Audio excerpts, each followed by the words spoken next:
I will give you a shout out here to point you out for your questions too. We're going to try to get a little bit more organized. So again, we have to be discussing on each other at the same time. So let me. Everybody loves a shout out, Tad. Everybody.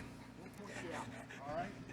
It's on you now. All right, man. It's it's very cool to see everybody. I absolutely love this time of year. There's a connectedness that goes on.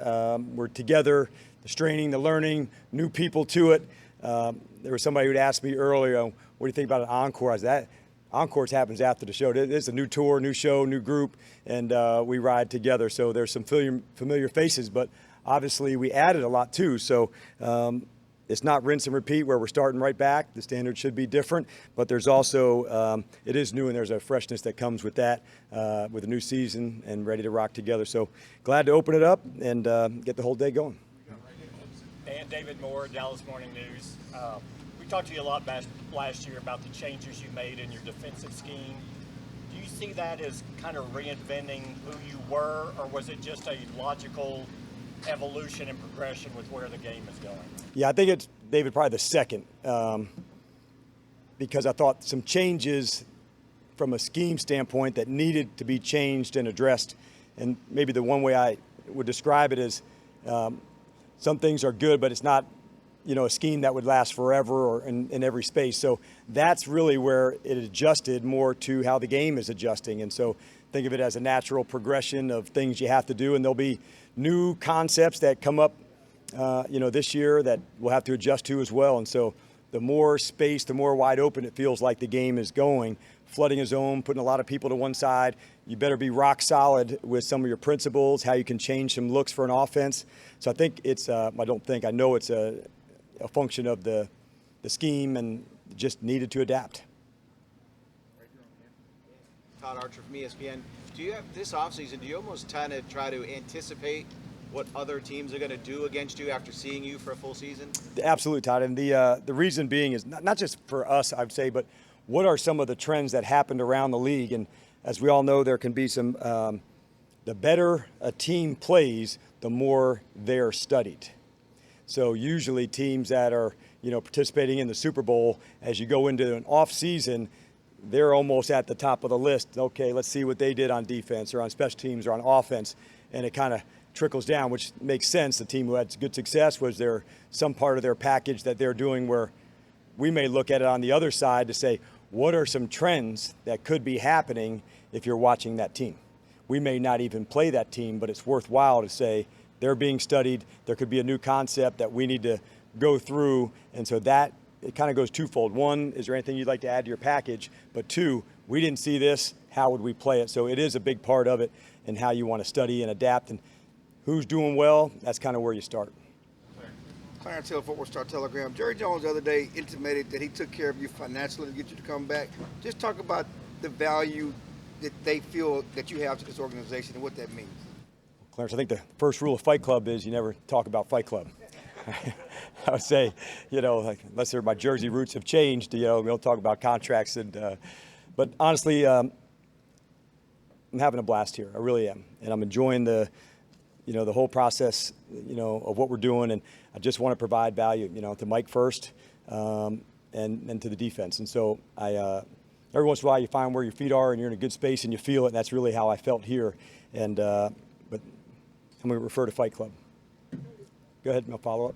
Follow just the relationship with Mike. How has that changed? And with all this junk in the offseason, can you just talk about that? Yeah, I definitely can. I think I'm glad actually, Clarence, that you brought it up because, I've been in his seat and you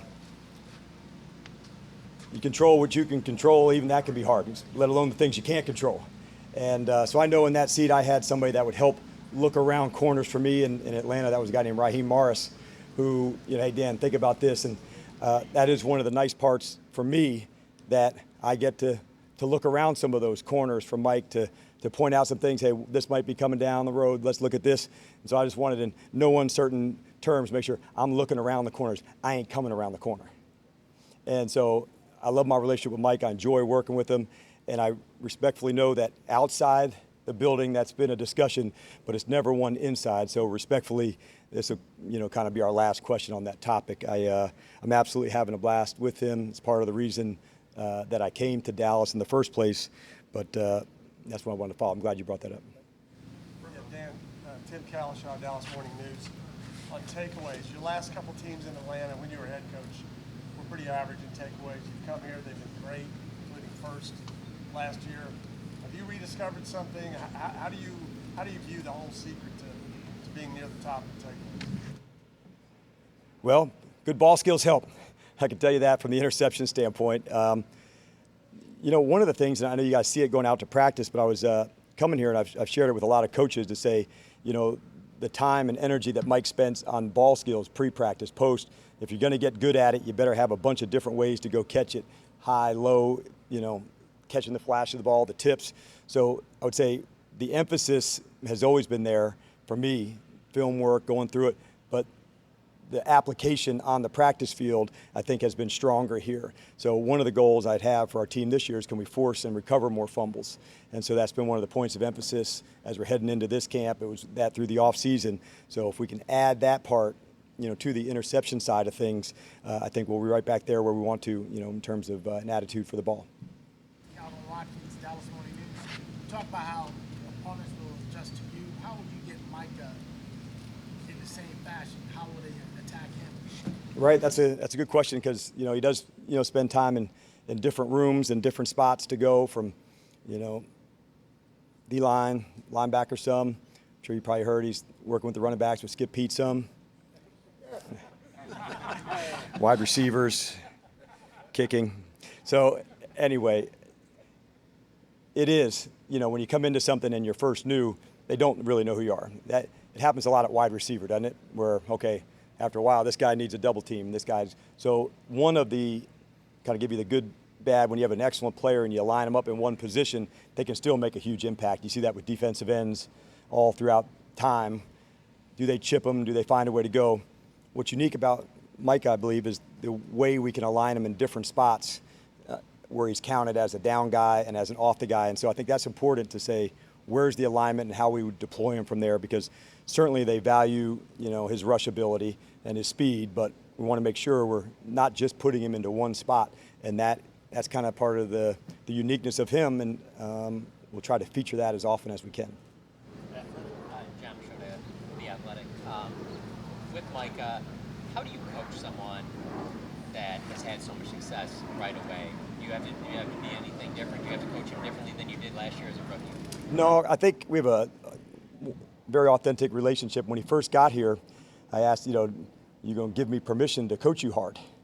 And when that happened in our, you know, like most relationships over time and trust, you know, you have the best intentions. You're able to really speak honestly and from the truth of, hey, this part of your game I think you're really nailing. This part I think we need more time and attention to. So I would say our relationship has grown stronger, you know, now that we're going into a second year and a season together. But although all the physical talent is there, I would say his number one redeeming quality is his competitiveness.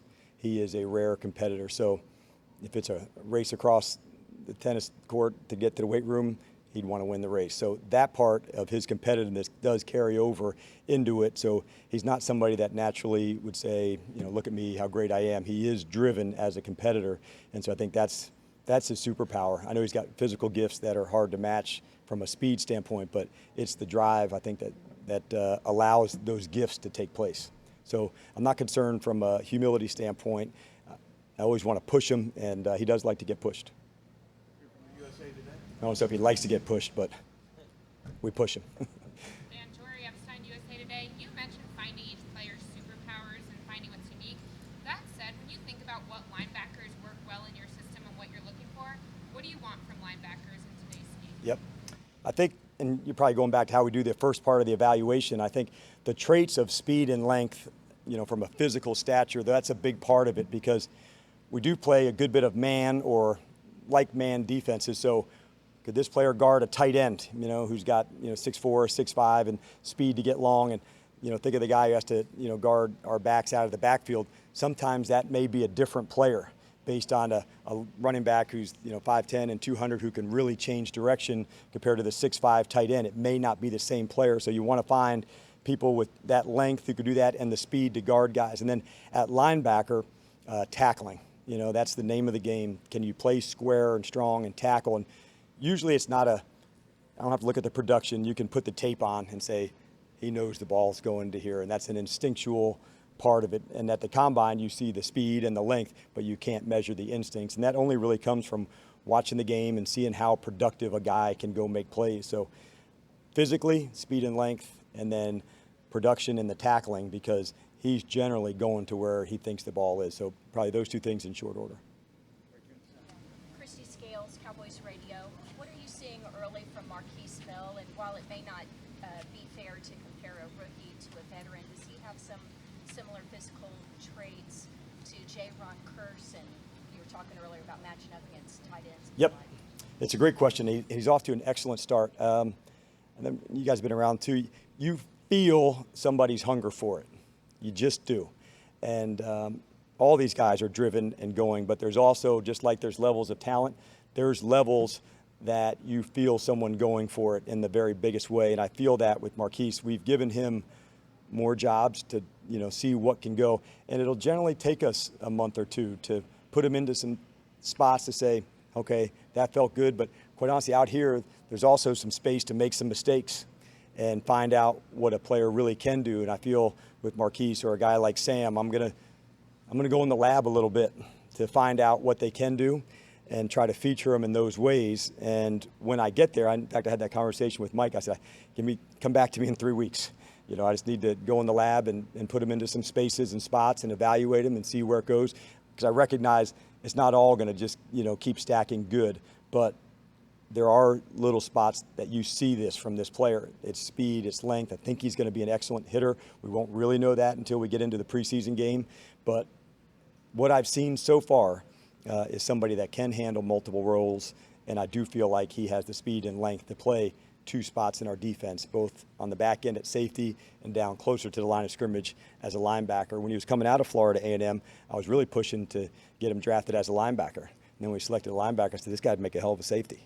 So we've got to get the players in. So as we looked at him, I'm sorry to interrupt you, but as we looked at him, I don't know yet, but he's in between those two positions, and we'll kind of navigate it over the next month. Just as a follow-up, I think that a lot of us are looking at these joint practices coming up as really beneficial to the veterans who aren't going to get the looks in the preseason games. And obviously you can't control matchups in preseason games as much. So, but for Bell, I mean, it is coming against the Broncos and Chargers. You can get him exactly how you want. Is that yes, and that also, coaching staff to coaching staff. Hey, can we give a man-to-man shot? You bet. I'd like to see, some matchups on some plays. And so really this time for a lot of these guys, this is such a crucial time, and why it's so much fun at training camp, because you feel where they're going for it, and it's hard not to look at the big picture and down the road to Denver. And I just tried to say, hey, we're having a walkthrough today, and then we're going to throw a kick-ass day tomorrow. So I try to make the big picture and then bring it down in, because the only thing he can do tomorrow is just throw a great day and keep stacking. So we'll get to there for him. But you're right. I do like the opportunity to evaluate against other players. And fortunately for us, we do that on a regular basis here. But having the chance to do it against two other clubs more, and I think that'll be very beneficial. Joe Trahan from WFAA TV, and I do want to go down that road a little bit more with the joint practices. More than the evaluation of one player, when you look at the whole group, how do you maximize the time that you'll have to get the whole group done? Yeah. That's a good question. Joe stumped me. I do almost an after action almost in every time we go, to say, this went good, this I think we can do differently, this I think we can do better. And sometimes just that dialogue alone, what if we change the leverage on this player? So once we get through the initial times of going against our offense, both are throwing new offense and new defense every day.